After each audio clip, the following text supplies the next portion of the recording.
दोस्तों यहां पर बिल्कुल फरिश्ता ने सभ्य राजकुमार कह दिया।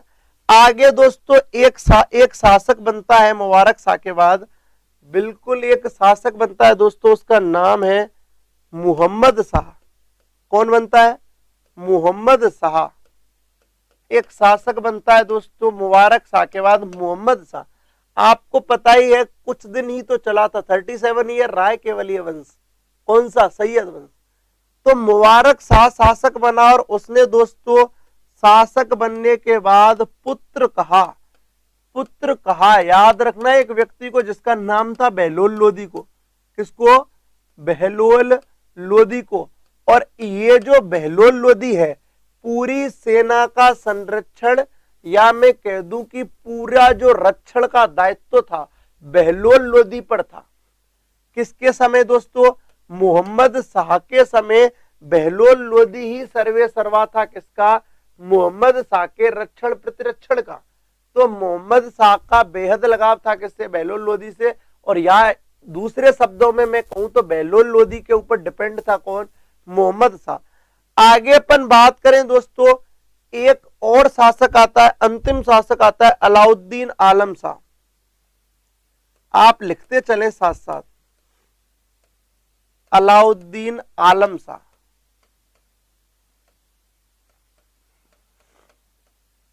अलाउद्दीन आलम शाह एक नया शासक आता है। आप यहां तक स्क्रीनशॉट ले लें, छोटे छोटे शासक थे, कल आपने देखा ही था पूरा। तो एक बार आप यहां तक स्क्रीनशॉट ले लें, मैं थोड़ा सा ऊपर करता हूं इसको। ये शासक बन गया हमारा अलाउद्दीन आलम शाह।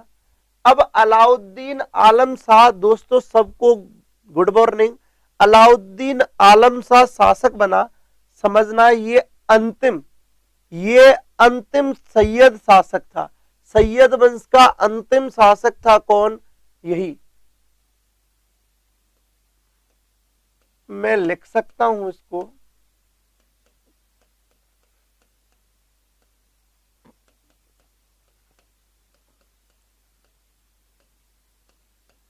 एक बात पर ढंग से ध्यान देना दोस्तों, इस समय पूरी तरीके से एक अच्छी पोजीशन बना चुका है कौन?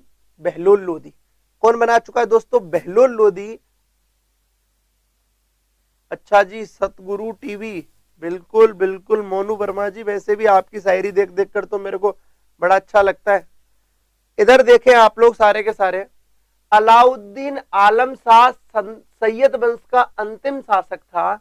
अलाउद्दीन आलम शाह की अपन बातें कर रहे हैं कि इस समय मोहम्मद शाह अलाउद्दीन आलम शाह से पहला शासक था। एक अच्छी पोजीशन में आ चुका है कौन? बहलोल लोदी। दोस्तों याद रखना, इस अलाउद्दीन आलम शाह का एक वजीर हुआ करता था, प्रधानमंत्री हुआ करता था, जिसका नाम था हमीद खां। क्या नाम था? हमीद खां। कहते हैं कि हमीद खां से किसी बात पर विवाद हो जाता है अलाउद्दीन आलम शाह का। जब विवाद हो जाता है दोस्तों तो हमीद खां चिढ़ जाता है अलाउद्दीन आलम शाह से, और अलाउद्दीन आलम शाह के स्थान पर हमीद खां विद्रोह करता है। किसका? अलाउद्दीन आलम शाह का। और हमीद खां मैं कहूं इनवाइट करता है दिल्ली के शासक के रूप में बहलोल लोदी का। किसका? बहलोल लोदी का। मैं लिख रहा हूं, दिल्ली की गद्दी के लिए आमंत्रित किया, गद्दी के लिए आमंत्रित किया है किसको? बहलोल लोदी को। किसको दोस्तों? बहलोल लोदी को। किसने आमंत्रित किया है दोस्तों? याद रखना, आमंत्रित किया हमीद खान ने, अर्थात वजीर हमीद खान ने दोस्तों आमंत्रित किया है। किसको आमंत्रित किया है? बहलोल लोदी को। अर्थात अब आप देख रहे हो बहलोल लोदी, लोदी वंश का संस्थापक बहलोल लोदी लाइट होने लग गया है। बहलोल लोदी को लोग भाव देने लग गए।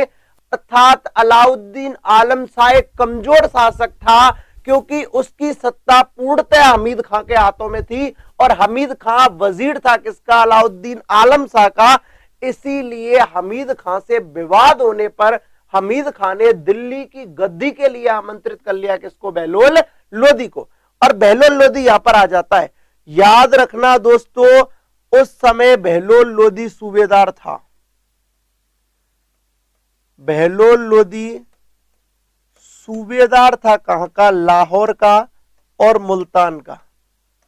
सूबेदार था कहां का दोस्तों, लाहौर और मुल्तान का। क्वेश्चन आएगा, शासक बनने या सुल्तान बनने से पूर्व बहलोल लोदी कहां का, बहलोल लोदी कहां का सूबेदार था, तो लाहौर का और मुल्तान का, दोनों पाकिस्तान में पड़ते। इधर मैं बताऊं दोस्तों, अलाउद्दीन आलम शाह का दिल टूट गया और अलाउद्दीन आलम शाह दिल्ली छोड़कर चला गया। दिल्ली छोड़कर चला गया, कहां पर, बदायूं चला गया, बदायूं यूपी, बदायूं चला गया। और दोस्तों कहते हैं कि इनकी मृत्यु भी, ये बदायूं के शासक रहे हैं जब तक मरे नहीं है, जब तक, मृत्यु 1276 में बदायूं में हुई है। बदायूं में हुई है इनकी मृत्यु।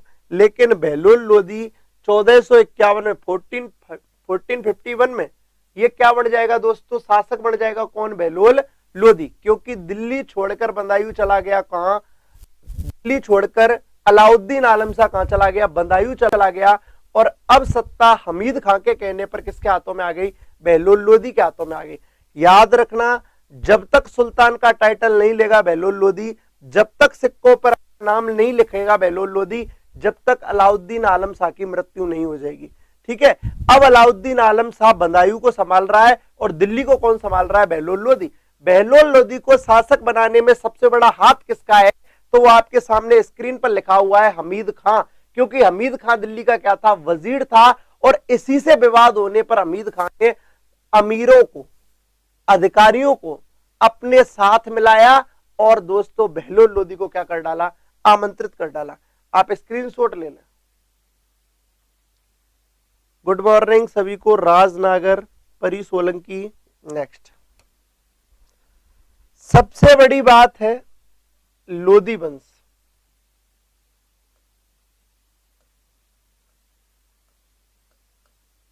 कौन सा वंश पढ़ रहे हो आप, लोदी वंश। कौन सा